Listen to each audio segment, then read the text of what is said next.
오늘은 성숙, 완성이 아니라 과정입니다 라는 말씀으로 함께 나누고 싶습니다. 우리가 그리스도인이 되었다는 건요, 예수 그리스도를 마음으로 믿고 입으로 시인하였다는 거죠. 그것이 개인의 고백뿐만 아니라 모든 사람들 앞에서 그렇게 시인했다는 겁니다. 그리고 그 마음에 성령이 내주하시면서 옛사람이 아닌 새 사람이 나타나도록 도우심으로 그리스도인의 삶이 변화가 이루어지게 되죠.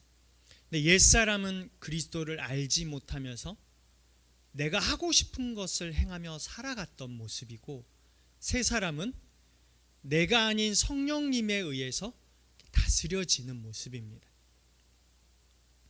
그래서 그리스도인으로서 살아가는 자들에게 분명 새 사람의 모습, 변화된 삶이 나타나게 되죠. 그러니까 변화된 삶, 이것이 그리스도인들의 삶인 거죠.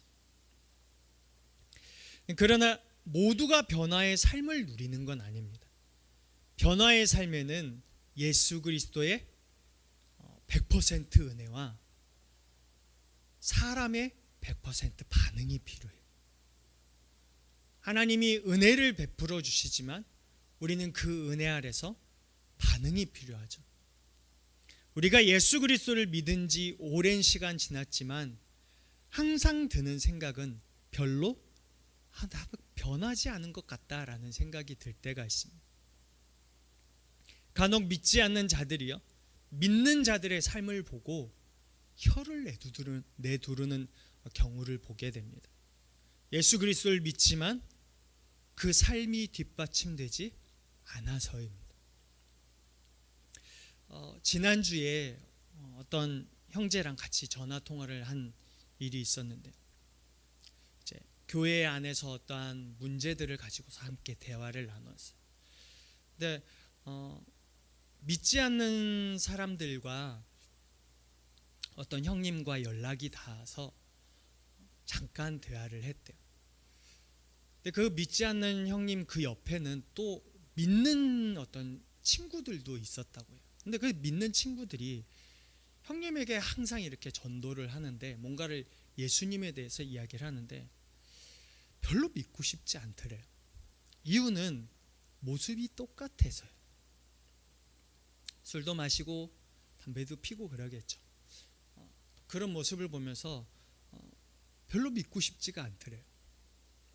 그런데 제가 통화한 그 형제하고 같이 이야기하면서, 그래, 예수님을 믿으면 너처럼 믿어야지, 그런 이야기를 했다고 해요. 항상 몸부림치더라고요.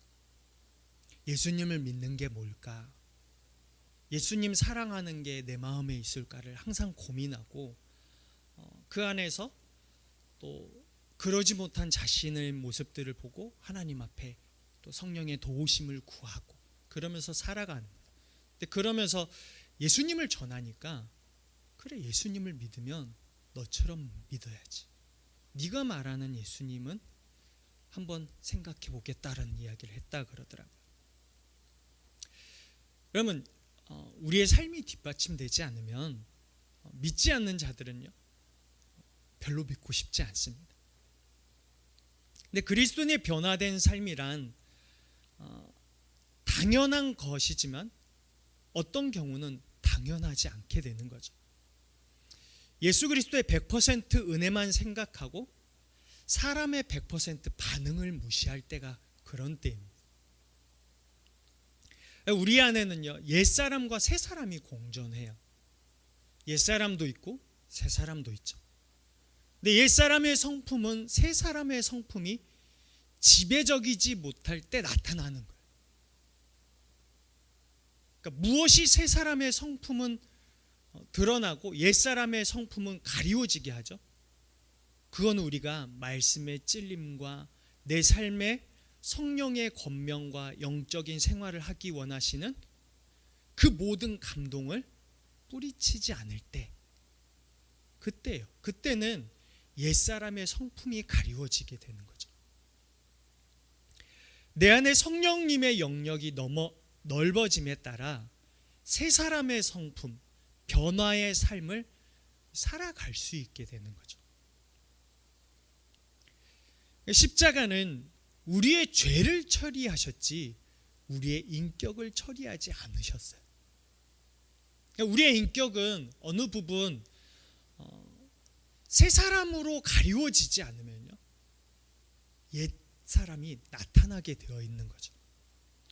만일 우리의 인격이 처리되었다면요, 이 세상의 모든 그리스도인들은 매우 온유한 인격의 소유자가 되었어야 되는 거죠.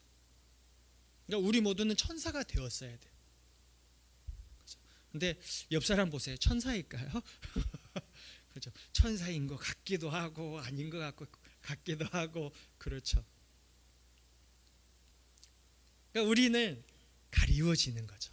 새 사람으로 인해서 옛 사람이 가리워지는 거예요. 스스로 다스리고 스스로 변할 수는 없어요. 변화는 성령님이 내 안에서 역사하셔야 가능한 일이기 때문이에요. 그래서 예수 그리스도의 100% 은혜와 인간의 100% 반응이 함께 가는 거죠. 하나님의 은혜 앞에, 그 사랑 앞에 날마다 나아가고 생각하고 묵상하고 또 그 은혜 앞에서 나의 모난 부분을 처절하게 회개하고 또 주님 앞에 다시 나아가고 그렇게 살아가는 거죠. 여러분, 그렇지 않고서는요, 변화의 삶을 누리며 살아가지 못하게 됩니다. 여러분, 우리에게 변화의 삶이 꼭 필요할까요? 변화의 삶은 그리스도인의 기쁨과 감사의 생활을 위해서요, 꼭 필요해요. 변화된 삶은 우리가 그리스도인이라는 걸 증명하는 거죠. 그러니까 변화의 삶은 곧 그리스도와의 동행이라는 것과 매우 밀접하게 연결되어 있는 거예요. 그러니까 내가 예수 그리스도와 지금 동행하고 있다는 게 변화된 삶을 통해서 또한 드러나는 거죠. 그리스도인은 그리스도와 동행할 때 변화하고 그리스도와 동행할 때 기쁨을 감추지 못하고 감사를 감추지 못하게 되는 거죠. 그리스도인에게 있어서 기쁨과 감사는 주님을 인격적으로 만나면서 시작하는 거예요. 또 다른 측면에서는 변화의 삶의 모습을 믿지 않는 자들이 보며 주님의 살아계심을 보게 되기 때문에 꼭 필요한 거죠. 이런 면에서 만일 변화가 없고 기쁨과 감사가 없다면 그리스도와의 동행에 적신호가 들어온 거죠.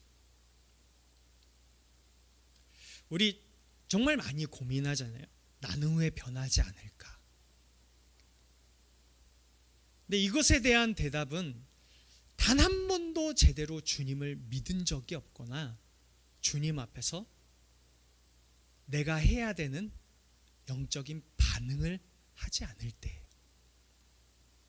우리는 영적 생활을 통해서 그리스도께서 우리에게 주시는 감동과 소원을 마음에 받게 되는 거죠. 그래서 영적 생활에 게으른 자는요, 마음의 소원과 감동을 받는 일에도요, 매우 무감각해집니다. 그러니까 감동을 따라 행하는 것은 불가능한 일이 되어버리는 거죠. 그리고 변하지 않는 나의 문제는 자신을 방치한다는 것이 큰 부분을 차지하는 것 같아요. 마치 계속해서 자신에게 은혜만 주기를 원하면서 자신을 방치하는 모습을 보게 되는 거죠. 내 눈에서 눈물이 흐르고 내 마음이 위로를 얻도록 해보라는 식으로 살아가면서 자신이 정작 주 앞에서 행동해야 하는 어떤 그 생활에 대해서는요, 매우 게으른 거예요. 반응하지 않는 거예요. 방치하는 거죠. 여러분, 내 삶이 변화의 삶을 이루어가는 건 눈물이 나서 되는 게 아니에요. 눈물은 위로를 얻어서 날 수도 있고 갑자기 기뻐서 날 수도 있고 행복해서 날 수도 있는 거거든요. 근데 영적 생활들을 통해 성령이 내 마음에 노크를 하고 찔림과 도전을 줄 때 결단하여 행하면서 변화된 삶이 되어지는 거예요. 내가 변화된 삶을 누리지 못하는 이유는요, 나를 방치하는 거죠. 영적 생활로부터 방치하고 감동을 따라 행하는 것에 나를 방치해 두는 겁니다. 그래서 주님이 좋아하시는 일을 하기 싫어하는 우리의 문제가 늘 있는 거죠. 우리는 불완전하기 때문에요, 똑같은 실수를 반복할 수 있는 약함을 가지고 있습니다. 그래서 내가 변하지 않는 것 같고 늘 부족한 것 같다는 생각에 잠겨버리는 거죠. 그런 우리에게 오늘 본문에서 우리에게 하는 이야기를 한번 생각해 보고자 합니다. 오늘 우리가 한번 생각해 보고자 하는 건 우리는 온전하지 않음을 알아야 된다는 거죠. 오늘 본문에 바울이 이야기하는 건 성숙에 대한 이야기예요. 근데 이 부분에 대한 바울이 고백하는 건 내가 온전치 못하다는 거죠. 변하지 않은 것 같고 똑같은 실수를 반복하면서 죄책감으로 시달릴 때 바울이 던져준 해답은요, 자신의 모습에 대해 정직하라는 거죠. 정직하고 나서 뭘 하라는 거죠? 표대를 향해서 달려나가는 거죠. 예수 그리스도를 향해서 그분이 나에게 상 주심을 바라보며, 그 상이 뭐죠? 저 천국이죠. 주님이 나를 의롭게 하시고 나와 동행하시고 주의 자녀 삼아 주심을 바라보며 나가는 거죠. 근데 나가기 전에 첫 번째 해야 되는 일이 자신의 모습에 대해 정직하라는 거예요. 우리는 단번에 모든 것이 바뀌지 않거든요. 변화는 온전함이 아니라 온전함을 이루어가는 과정 가운데 있는 거죠. 신앙생활은 완성이 아니라 항상 과정이에요. 여러분 신앙생활하면서 완성된 모습을 본 적이 있으세요? 저는 단 한 번도 없어요. 내가 목회자다울까 생각하면 나는 늘 부족해요. 저는 늘 부족해요. 내가 하나님의 자녀로서 괜찮을까? 저는 늘 부족해요. 완성한 적이 단 한 번도 없죠. 그래서 지금 우리에게 중요한 건요, 지금 뛰고 있느냐가 중요한 거예요.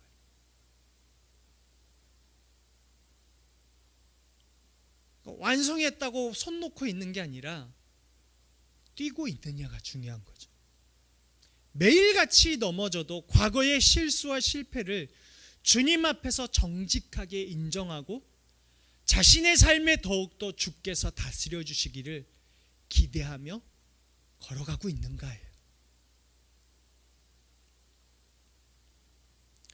여러분, 용서받은 자로 살아가는 건 죄값을 빚 갚는 마음으로 사는 게 아닙니다.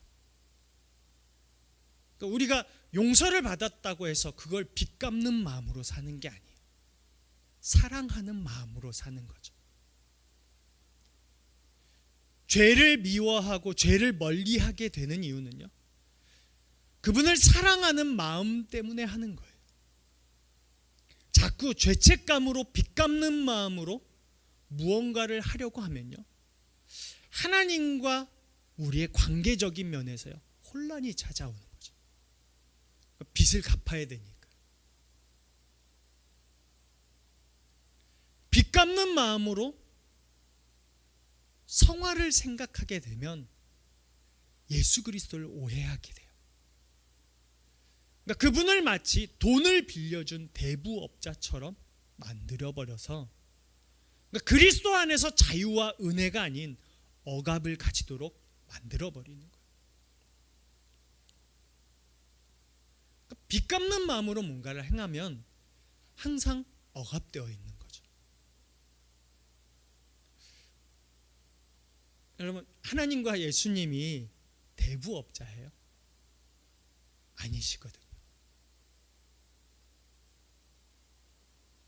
자유와 은혜가 아닌 억압을 가지도록 우리 스스로가 만들어버리는 거죠.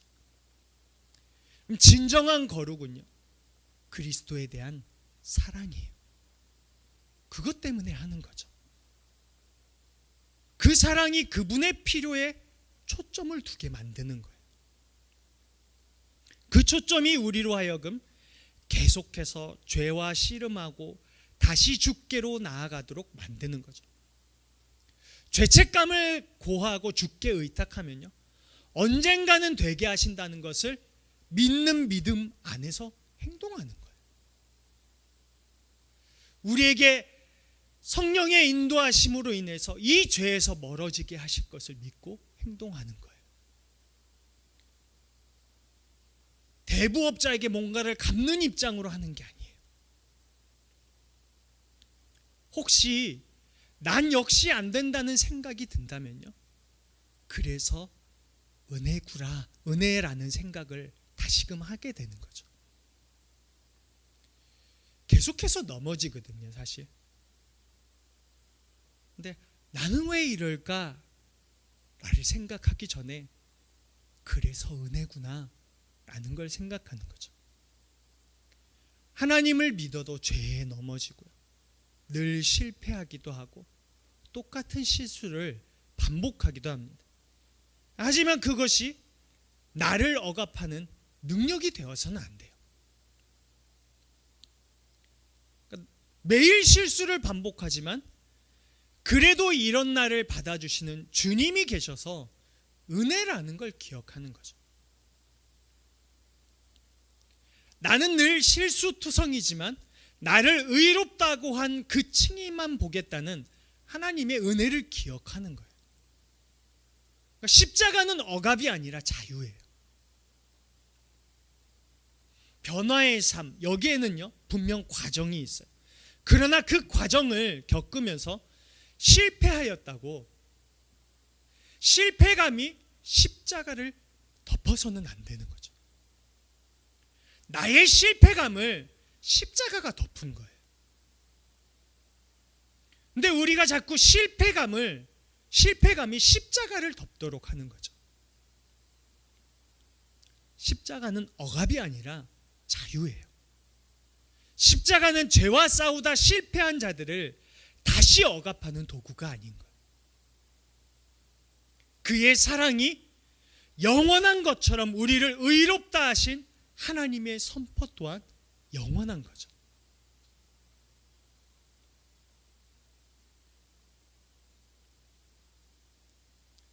십자가에서 수치와 멸시를 참으심은요, 우리를 무너뜨리려 함이 아닌 거예요. 십자가에서 부끄러움을 개의치 아니함은 나를 죄의 속박과 죄의 억압으로부터 자유를 허락하시기 위함입니다. 우리에게 주시고자 했던 자유는 우리의 부족함 때문에 사라지는 게 아닌 거죠. 우리에게 주시고자 했던 자유는 억압 때문에 무너지지도 않는 거예요. 다만 우리에게 필요한 건 예수 그리스도를 향하여 달려가는 거죠.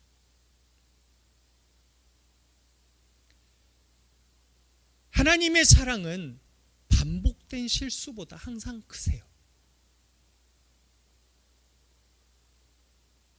하나님의 사랑은 우리의 반복된 실수보다 항상 크세요. 그 사랑이 반복되는 실수보다 항상 크기 때문에 하나님 앞에 나아가 회개할 기회가 주어지는 거죠. 우리는 그 크신 사랑이 우리에게 주시는 기회를 거절하지 않고 나아가는 과정 가운데 있는 사람들입니다. 우리가 어떻게 모든 걸 다 갖출 수 있겠어요? 우리는 단 한 번도 하나님의 기준에 모든 걸 다 갖춘 적이 없어요.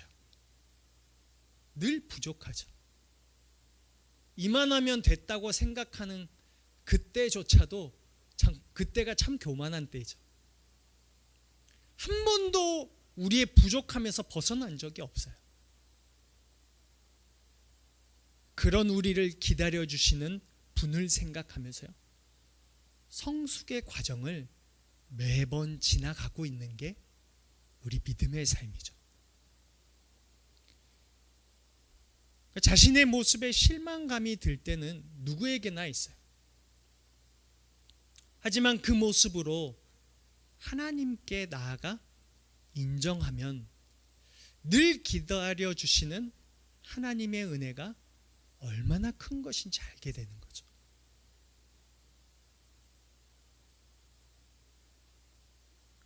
우리는 늘 부족했거든요.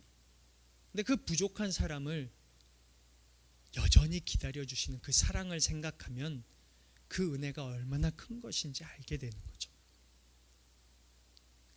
여러분, 나를 믿지 못하는 사람은 나 혼자로 충분해요. 왜냐하면 하나님은 여전히 그런 나를 기다려주시기 때문이에요. 나 혼자만으로 충분해요.